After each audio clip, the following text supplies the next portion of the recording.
Hall की जगमगाती रोशनी में मेरी पूर्व पत्नी रिया मंच पर खड़ी थी। तालियों की गड़गड़ाहट ऐसी थी मानो कोई देवी अवतरित हुई हो। शहर के सबसे बड़े चैरिटी इवेंट में उसे साल की सबसे उदार महिला के खिताब से नवाजा जा रहा था। उसकी हीरे की बालियां हर तालियों की गूंज के साथ चमक रही थी और उसकी मुस्कान में वही घमंड था जिसने 5 साल पहले मेरी दुनिया उजाड़ दी थी। मैं अंधेरे में खड़ा भीड़ का एक हिस्सा बनकर उसे देख रहा था। वो मुझे पहचान भी नहीं पा रही थी। उसके लिए मैं एक मरा हुआ अतीत था, एक भूली हुई गलती। पुरस्कार समारोह के बाद नीलामी शुरू हुई।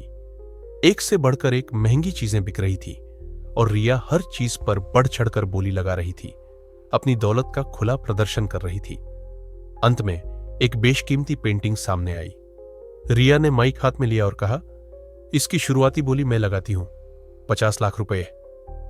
हॉल में एक खामोशी छा गई। तभी मैंने अपना हाथ उठाया। ऑक्शनर ने मेरी तरफ देखा। जी सर, मैंने शांत लेकिन दृढ़ आवाज में कहा, 50 लाख और 1 रुपया। पूरा हॉल हंसी से गूंज उठा। रिया ने मुझे देखा। उसकी आंखों में नफरत और तिरस्कार का वही पुराना भाव था। उसने माइक पर हंसते हुए कहा, लगता है कोई भिखारी गलती से यहां आ गया है। तुम्हारी औकात है इस पेंटिंग को खरीदने की। उसे यह नहीं पता था कि वो जिस जमीन पर खड़ी थी वो मेरे नाम पर थी। जिस चैरिटी के लिए वो पैसे लुटा रही थी उसका असली मालिक मैं था और ये पूरी नीलामी उसके साम्राज्य को खत्म करने के लिए बिछाया गया एक जाल थी।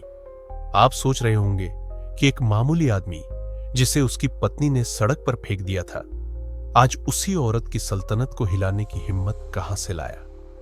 इस कहानी को समझने के लिए हमें 5 साल पीछे जाना होगा। उस रात में जब उसने मुझसे कहा था, तुम्हारी कीमत मेरे जूतों से भी कम है। 5 साल पहले हमारा घर इतना बड़ा नहीं था, लेकिन उसमें सुकून था। मैंने अपनी मेहनत की कमाई से उस घर की एक एक ईंट जोड़ी थी। दीवारों पर मेरी मां की तस्वीरें थी और आंगन में मेरे हाथ से लगाए हुए गेंदे के फूल। रिया को यह सब हमेशा छोटा लगता था। वह एक बहुत बड़े उद्योगपति की बेटी थी जिसे सोने के चम्मच से खाने की आदत थी। उसे मेरा साधारण जीवन, मेरे सिद्धांत सब एक बोझ लगते थे। वह चाहती थी कि मैं उसके पिता की तरह बनूं, चालाक, बेईमान और पैसे के लिए कुछ भी करने को तैयार। उस रात की याद आज भी मेरे सीने में एक घाव की तरह ताजा है। मेरी छोटी सी सॉफ्टवेयर कंपनी एक बड़े प्रोजेक्ट पर काम कर रही थी। रिया के पिता ने मुझे एक ऑफर दिया था, एक सरकारी टेंडर हासिल करने के लिए रिश्वत देने का। मैंने साफ मना कर दिया। मैंने कहा, रिया, मैं गलत रास्ते पर चलकर दौलत नहीं कमा सकता। यह मेरे उसूलों के खिलाफ है। उसने मेरी तरफ ऐसे देखा जैसे मैं कोई कीड़ा हूं। उसकी आवाज में जर था। उसूल? तुम्हारे इन 2 कौड़ी के उसूलों ने हमें दिया क्या है? एक छोटा सा घर, एक पुरानी गाड़ी। मैं इस जिंदगी से तंग आ चुकी हूं आकाश। मैं महलों में रहने के लिए पैदा हुई हूं, किसी झोपड़पट्टी में नहीं। बहस बढ़ती गई। उसके शब्द चाबुक की तरह मेरे आत्मसम्मान पर पड़ रहे थे। तुम्हारे साथ रहकर मेरी इज्जत मिट्टी में मिल गई है। मेरे दोस्त मुझ पर हंसते हैं। वो कहते हैं, देखो, रिया ने किससे शादी कर ली? एक मामूली क्लर्क से। आखिरकार उसने वो कह दिया जिसने मेरी आत्मा को छलनी कर दिया। उसने दरवाजे की तरफ इशारा करते हुए कहा, निकल जाओ इस घर से। और हां, यह घर भी मेरे पिता ने मेरे नाम पर खरीदा था। तुम्हारी यहां कोई जगह नहीं है। तुम्हारी कीमत मेरे इन जूतों से भी कम है। उस रात भारी बारिश हो रही थी। मैं सड़क पर खड़ा था। मेरे पास कुछ नहीं था सिवाय मेरे तन पर पहने कपड़ों के। मेरा घर, मेरा प्यार, मेरा स्वाभिमान, सब कुछ मुझसे छीन लिया गया था। मैंने भीगती आंखों से उस घर की रोशनी को देखा जहां मेरी दुनिया बसती थी, लेकिन मेरे आंसू बारिश के पानी में छिप गए थे। उस रात मैंने रोना बंद कर दिया और कसम खाई। मैंने कसम खाई कि एक दिन मैं इतनी ऊंचाई पर पहुंचूंगा जहां से रिया और उसका घमंड बहुत छोटे नजर आएंगे। मैंने कसम खाई कि मैं उसे दिखाऊंगा कि असली कीमत इंसान की होती है, दौलत की नहीं। सड़क पर बिताई वो पहली रात मेरे जीवन की सबसे लंबी रात थी।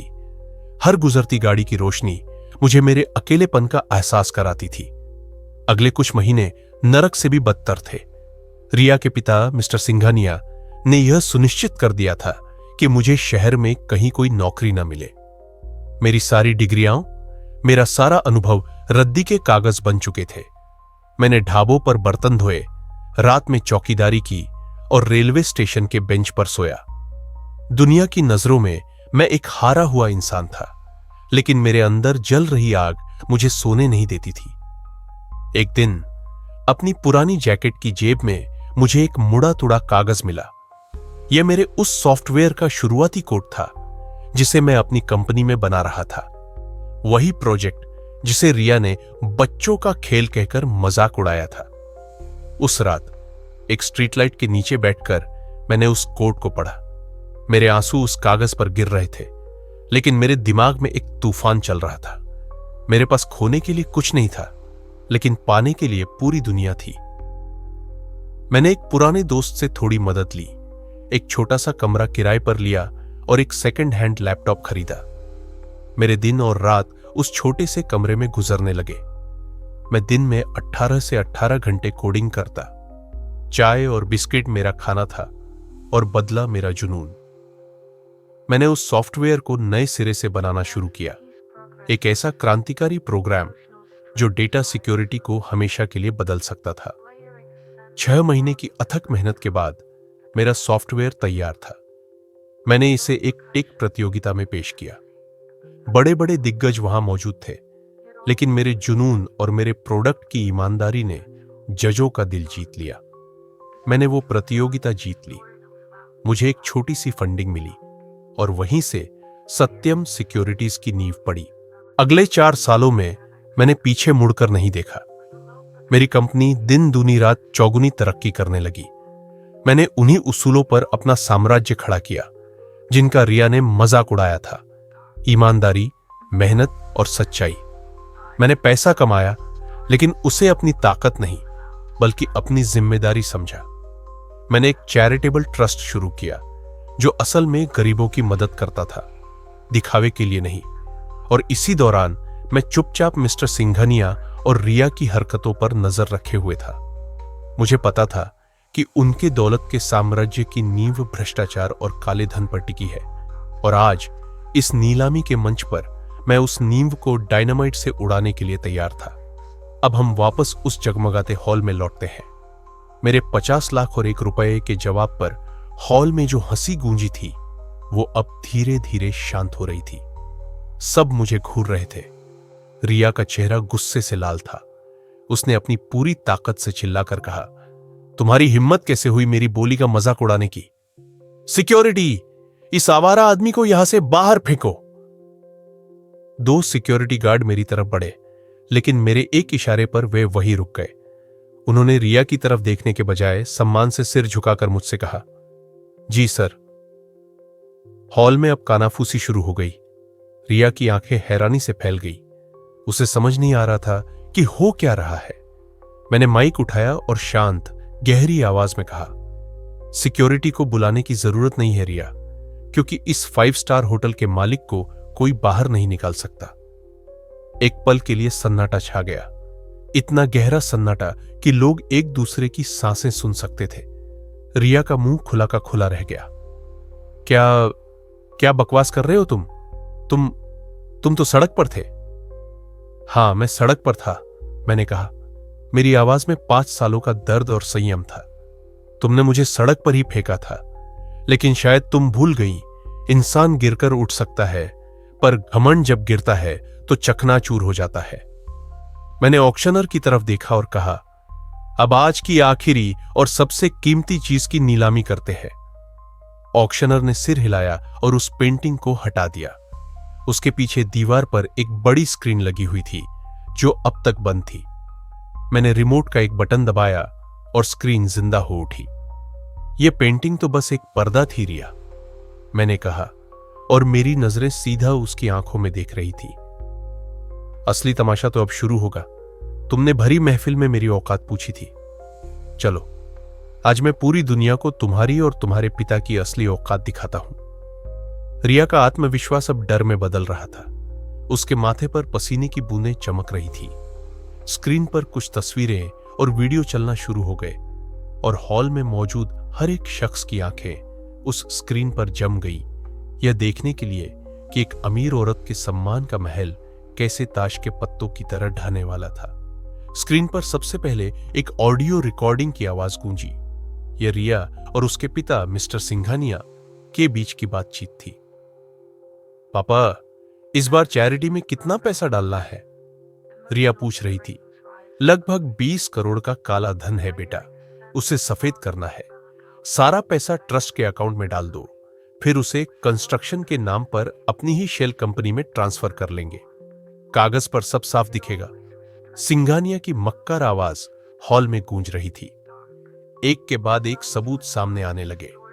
बैंक की जाली रसीदें, विदेशी खातों में ट्रांसफर हुए पैसे के सबूत, और वो वीडियो जिसमें रिया के ट्रस्ट के मैनेजर उन गरीब बच्चों को धमका रहे थे जिनके नाम पर वो फंड इकट्ठा करती थी। वीडियो में मैनेजर कह रहा था, फोटो खिंचवाने के लिए तुम्हें नए कपड़े दिए हैं, ज्यादा होशियार मत बनो, चुपचाप खड़े रहो। मैं माइक पर बोल रहा था और मेरी आवाज में 5 साल का दबा हुआ लावा फूट रहा था। यह है साल की सबसे उदार महिला। यह गरीबों के नाम पर भीख मांगती है ताकि अपने लिए हीरे के हार खरीद सके। तुम कहती थी न रिया कि मैं एक छोटे से घर में रहता हूं। कम से कम मेरे घर की नींव किसी की बद्दुआओं पर नहीं टिकी थी। रिया पागलों की तरह चिल्ला रही थी। यह सब झूठ है। इसने मुझे फंसाने के लिए यह जाल बुना है। विश्वास मत करो इसका। लेकिन अब कोई उसकी बात नहीं सुन रहा था। हॉल में बैठे सभी अमीर और प्रतिष्ठित लोग जो कुछ देर पहले उसकी तारीफ कर रहे थे, अब उससे ऐसे दूर हो रहे थे जैसे वो कोई बीमारी हो। उनकी आंखों में तारीफ नहीं, नफरत थी। आखिरी सबूत के तौर पर स्क्रीन पर एक और वीडियो चला। इसमें मिस्टर सिंघानिया उसी सरकारी अफसर को रिश्वत दे रहे थे जिसका टेंडर हासिल करने से मैंने मना कर दिया था। यह वही पाप था जिसे करने से मैंने इनकार किया था, और आज वही पाप उनके पतन का सबसे बड़ा कारण बन रहा था। वीडियो खत्म होते ही हॉल में एक अजीब सी खामोशी छा गई। रिया मंच पर एक कुर्सी पर गिर पड़ी। उसका महंगा मेकअप आंसुओं से धुल गया था। उसका घमंड, उसकी अकड़, सब कुछ टूटकर बिखर चुका था। तभी हॉल के मुख्य दरवाजे खुले और पुलिस की एक टीम अंदर दाखिल हुई। उनके हाथ में हथकड़ियां थीं। वे धीरे धीरे कदम दर कदम मंच की ओर बढ़ रहे थे, रिया की तरफ। अब खेल खत्म हो चुका था। दौलत से खरीदी हुई इज्जत कानून और सच्चाई के सामने घुटने टेक चुकी थी। पुलिस इंस्पेक्टर सीधा रिया के पास पहुंचा। रिया सिंघानिया, आपको और आपके पिता मिस्टर अशोक सिंघानिया को धोखाधड़ी, मनी लॉन्ड्रिंग और भ्रष्टाचार के आरोप में गिरफ्तार किया जाता है। हथकड़ी की धातु जब रिया की नाजुक कलाई से टकराई तो उसकी क्लिक की आवाज पूरे हॉल में एक फैसले की तरह गूंजी। जिस कलाई पर लाखों की घड़ियां और हीरे के कंगन होते थे, आज वो ठंडे बेजान लोहे में जकड़ी हुई थी। मिस्टर सिंघानिया, जो भीड़ में छिपकर भागने की कोशिश कर रहे थे, उन्हें भी 2 कांस्टेबलों ने पकड़ लिया। बाप बेटी का घमंड का साम्राज्य एक ही रात में ढह गया। जब पुलिस रिया को ले जा रही थी तो वह एक पल के लिए मेरे सामने रुकी। उसकी आंखों में अब घमंड नहीं, बल्कि एक अजीब सी हैरत थी, जैसे उसे अब भी यकीन नहीं हो रहा था। उसकी कांपती हुई आवाज में सिर्फ एक सवाल था, क्यों? मैंने तुम्हें बर्बाद कर दिया था। तुम्हारे पास तो कुछ भी नहीं था। फिर ये सब कैसे? मैंने उसकी आंखों में झांक कर देखा और कहा, तुम सही थी। मेरे पास कुछ नहीं था, ना पैसा, ना घर, ना कोई ताकत। मेरे पास सिर्फ एक चीज थी जिसे तुम कभी नहीं समझ पाई, सच्चाई। तुमने सोचा कि तुम पैसे से दुनिया खरीद सकती हो, लेकिन सच्चाई बिकाऊ नहीं होती रिया। उसे बस सामने आने के लिए एक मौके का इंतजार होता है। मैंने एक गहरी सांस ली और अपनी बात खत्म की। यह बदला नहीं है, यह न्याय है। उन गरीबों के लिए न्याय जिनके नाम पर तुमने अपनी तिजोरियां भरी, उसूलों के लिए न्याय जिनका तुमने मजाक उड़ाया था, और हां, उस आदमी के लिए न्याय जिसकी कीमत तुमने अपने जूतों से भी कम आंकी थी। आज कानून तुम्हें तुम्हारी असली कीमत बताएगा। रिया के पास कोई जवाब नहीं था। उसकी नजरें झुक गईं और पुलिस उसे बाहर ले गई। मेहमान एक एक करके जा चुके थे। वह भव्य हॉल अब बिल्कुल खाली और खामोश था। कुछ देर पहले जहां तालियों की गड़गड़ाहट थी, वहां अब मेरे कदमों की आहट गूंज रही थी। मैंने 5 साल तक इस पल का इंतजार किया था, लेकिन आज मेरे दिल में जीत का कोई जश्न नहीं था। बस एक गहरा सुकून था, जैसे किसी ने सीने पर रखा हुआ भारी पत्थर हटा दिया हो। मैं उस खाली हॉल से बाहर निकल आया और खुली हवा में सांस ली। शहर की रोशनियां जल रही थीं, दुनिया अपनी रफ्तार से चल रही थी। मैंने आसमान की तरफ देखा। मेरा अतीत आज मुझसे आजाद हो गया था। मैंने दौलत इसलिए नहीं कमाई थी कि मैं रिया को नीचा दिखा सकूं, बल्कि इसलिए कमाई थी ताकि मैं इतना मजबूत बन सकूं कि कोई और रिया किसी और आकाश के स्वाभिमान को फिर कभी कुचल न सके। सच्चाई की लड़ाई लंबी थी, लेकिन अंत में जीत उसी की हुई।